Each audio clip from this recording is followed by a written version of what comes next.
El tema que nos interesó explicar es la relación del Estado y la educación en el periodo menemista y kirchnerista, porque nos pareció de gran relevancia tener en cuenta que cuando uno habla de esta relación hace referencia a lo que el Estado hace en cuanto a la materia educativa.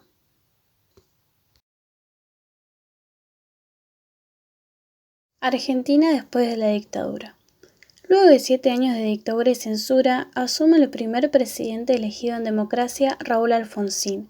Este encontró un país con una deuda impagable, una sociedad en crisis tanto económica como social, pero aún así asumió la responsabilidad de consolidar las instituciones democráticas. Entre las medidas que tomó Raúl Alfonsín se destacan primeramente el Plan Austral, que fue para frenar un poco la inflación, ya que como dijimos anteriormente, el país estaba con una deuda impagable y estaba en una crisis económica. Luego lo que hizo fue la renovación del sistema educativo en el año 1986 a partir de un congreso pedagógico al cual convocó a todos los niveles. Y también, entre otras medidas, hizo la ley del divorcio. El gobierno de Raúl favoreció la democratización interna y externa del sistema educativo, intentando optimizarlo tanto en lo administrativo como en lo curricular, teniendo en cuenta las diferentes características físicas, económicas, sociales y culturales de nuestro país. Luego de cumplirse 6 años de la presidencia de Raúl Alfonsín, en 1989 se convoca a elecciones y tras un estallido social, asume unos meses antes de lo previsto Carlos Menem, el 8 de julio de 1989. Este tenía un gabinete conformado por neoliberales, los cuales marcarían el rumbo de su presidencia, y bajo este régimen de dominación neoliberal, que daba prioridad al mercado, al libre emprendimiento, a la libre empresa, se pretendía construir un Estado fuerte e imparcial. En el mismo año que Carlos Menem asume a la presidencia, se impulsa un paquete de leyes necesarias para los cambios que se tenían previstos. Una es la Ley de Reforma del Estado, por la cual la mayoría de las empresas o bienes y servicios de propiedad estatal pueden pasar a propiedad privada. Con respecto a la política económica, el gobierno de Menem adoptó el Consenso de Washington, que son un conjunto de recomendaciones de política económica formuladas en 1989 que tenían como objetivo orientar a los países en desarrollo inmersos en la crisis económica para que lograsen salir de la misma. El Consenso de Washington estaba formado por el Fondo Monetario Internacional, FMI, y el Banco Mundial. Estos son los organismos de crédito internacional quienes financiaban las reformas.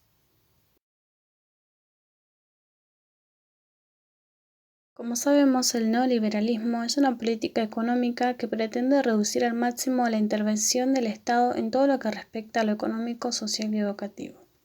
Por eso, en el campo educativo, durante el gobierno de Carlos Menem en el año 1990, se impulsó un proceso de reforma educativa cuyo objetivo es el discurso de equidad, calidad, eficacia y eficiencia. Equidad refiere a que todos y todas tengan acceso, permanencia y éxito en el sistema educativo sin distinción de género, etnia, religión o condición social, económica o política. Calidad refiere a la creación de instituciones escolares, tecnológicas e instalaciones que aseguren la comodidad de los estudiantes. Eficacia era seleccionar los medios y recursos más pertinentes para lograr un objetivo, y eficiencia era obtener el mejor producto con el menor costo y en el menor tiempo posible. Se pregunta por el costo con que dichos objetivos son alcanzados, por lo que es definida con relación al financiamiento destinado a la educación la responsabilidad en el uso de este y de uso de los recursos. Las propuestas de esta reforma en materia de política educativa toman como eje central la calidad, como solución a la crisis educativa. Se sostenía que no solo la mala calidad educativa sostenía la crisis, sino que también la falta de producción de los docentes. Desde este neoliberalismo se proponía implementar nuevas políticas hacia la gestión y formación docente. El gobierno decía que había que reeducar a los docentes y para ello fue necesario el desarrollo de una serie de capacitación en el marco de reformas.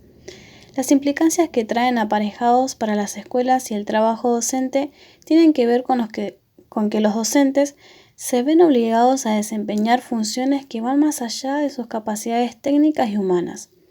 Para ello, tienen que profesionalizarse y autoperfeccionarse aún más para una mejor calidad de la educación, basada en el desarrollo de su autonomía, es decir, autonomía de poseer las condiciones de proponer acciones y resolver los problemas de acuerdo a su contexto.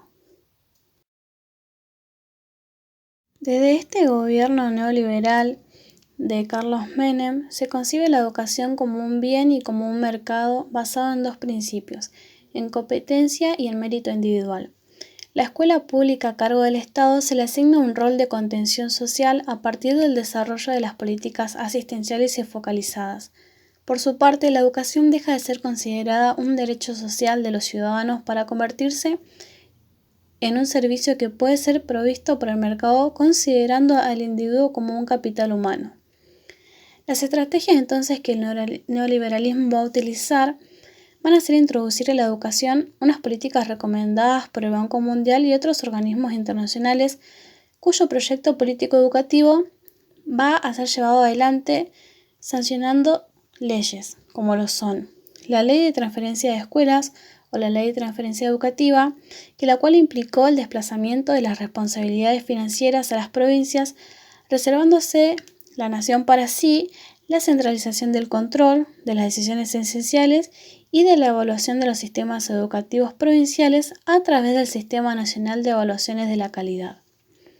Luego está la Ley de Educación, la Ley Federal de Educación, que fue la primera ley nacional que abarcó todo el sistema educativo. La misma reguló el derecho constitucional de enseñar y aprender, y el cual reforzó con su concepción de educación como bien social y responsabilidad común, y estableció una nueva estructura académica y extendió la obligatoriedad escolar a 10 años. Afirmó a la familia como agente natural y primario de la educación, asignándole un papel supletorio al Estado al que ubica en el mismo nivel que la Iglesia Católica. En cuanto a la estructura del sistema, se creó el ciclo polimodal que implicó la desaparición del nivel medio. Esto tuvo como consecuencia el acortamiento de la enseñanza secundaria, el vaciamiento de sus contenidos básicos y la pérdida de uno de los objetivos iniciales, la preparación para el acceso a la enseñanza superior. Esto rompe con el principio de gradualidad de la Ley 1420 y queda conformada la estructura del sistema educativo por educación inicial, educación general básica obligatoria, educación polimodal y educación superior. Esto va a romper con la principalidad del Estado, donde los principales políticas educativas son el pluralismo escolar de agentes educativos, lo cual indica que el Estado ya no es el principal agente educativo, sino que le corresponde a las familias como agente natural y primario de la educación. Después le sigue al Estado Nacional, las provincias, los municipios, la Iglesia Católica y demás organizaciones sociales. Luego el reparto proporcional de los fondos públicos, que el Estado debe repartir en partes iguales los fondos públicos tanto al sector privado como al sector público. Y la autonomía pedagógica, que alude a la libertad de enseñanza que tienen las instituciones privadas. A su vez, esta ley definió a toda la educación como pública y diferenció las instituciones por tipo de gestión, ya sea pública o privada, concretando así las aspiraciones de los grupos privatistas. Y la última ley sancionada fue la Ley de Educación Superior, la cual estuvo dirigida fundamentalmente a regular el sistema universitario. Esta ley impulsó el arancelamiento de los estudios de grado, la venta de servicios, la descentralización salarial de los docentes universitarios y nuevas formas de contratación laboral. El modelo neoliberal desmembró la estructura de la educación nacional y generó cambios tanto del tipo social, económico y educativo, los cuales afectaron a la sociedad en general. Hubo cierres de fábricas, surgieron nuevas centrales sindicales y en 1993 se llevó a cabo la reforma de la Constitución, la que habilitó a Menem a la reelección en 1995. Es por eso que en su segundo mandato la sociedad estaba muy disconforme y comenzaron a aparecer los piquetes, los cortes de rutas y los paros generales. Luego, ya para el año 1996, las grietas de este modelo neoliberal empiezan a ser evidentes.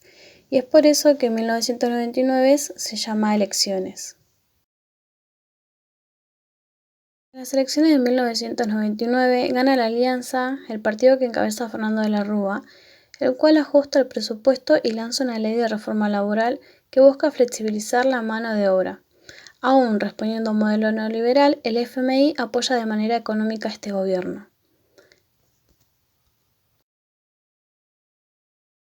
En 2001 se lleva a cabo una reducción de 2 millones del presupuesto del sistema educativo, se bajan los salarios y se empiezan a emitir bonos y ante la inflación no se pueden retirar los ahorros y ocurre el corralito. El descontento social lleva a saqueos y el gobierno declara estado de sitio. En este escenario de crisis social renuncia de la Rúa.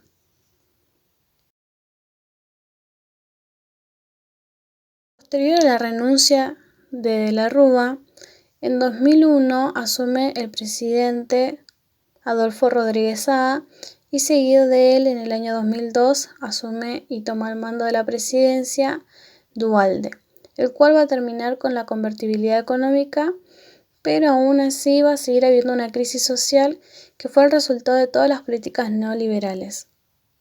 Es por esto que se debe adelantar las elecciones.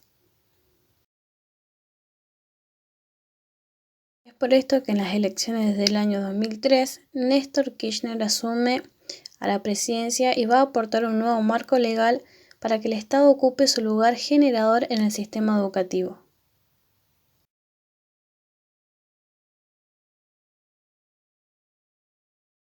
Es por esto que a partir del año 2003, con el gobierno de Kirchner, las propuestas en materia educativa de los años 90 se profundizan y se critica la aplicación de la Ley Federal de Educación en cuanto a la modificación de la estructura del sistema escolar. Sin embargo, las transferencias que se realizaron no es cuestionada. Es más, en este periodo es en que se terminan de transferir. Néstor Kirchner, para dar solución a los problemas ocasionados durante el gobierno de Menem, impulsó una reforma de la reforma a partir de la sanción de nuevas leyes. Una de las leyes fue la Ley del Ciclo Lectivo Anual, que fijó un ciclo de 180 días de clases con el fin de cumplir con una de las recomendaciones del Banco Mundial que consistió en aumentar el tiempo de instrucción. Luego, la Ley de Financiamiento Educativo, que consiste en el aumento y en la inversión de la educación, ciencia y tecnología para disminuir los problemas de repitencia y abandono de alumnos en los niveles obligatorios, consecuencia de la crisis económica y social. Los objetivos son incluir a todos los niños y las niñas en el nivel inicial de 3 a 5 años y garantizar 10 años de escolaridad obligatoria y universalizar el nivel medio. Otra ley fue la Ley de Educación Nacional, la cual fue sancionada el 14 de diciembre del 2006 y tiene por objetivo regular el ejercicio del derecho a enseñar y aprender consagrado por el artículo 14 de la Constitución Nacional. Modifica la estructura del sistema educativo, volviendo a lo tradicional y quedando conformada por 4 niveles: la educación inicial, la educación primaria, la educación secundaria y la educación superior. Y por último está la Ley de Educación Técnico Profesional, que el objetivo era responder a la necesidad de fortalecer la educación técnico-profesional como una herramienta central para consolidar un modelo de país productivo, así como formar técnicos medios y superiores en áreas ocupacionales específicas y mejorar la productividad y competitividad territorial, así como valorizar la calidad del trabajo y de la vida de la comunidad.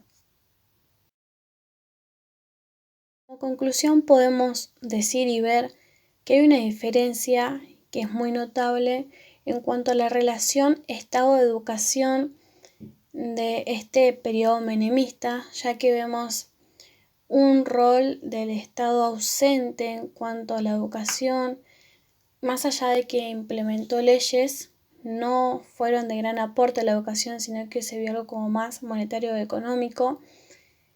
Y tenemos por otro lado el periodo kirchnerista en el cual el Estado toma un rol activo en relación a la educación y aporta leyes las cuales favorecen al sistema educativo, aporta políticas educativas que van a favorecer este sistema y entre ellas una de las que más se destacan es la Ley de Educación Técnico Profesional y también la Ley del Financiamiento Educativo.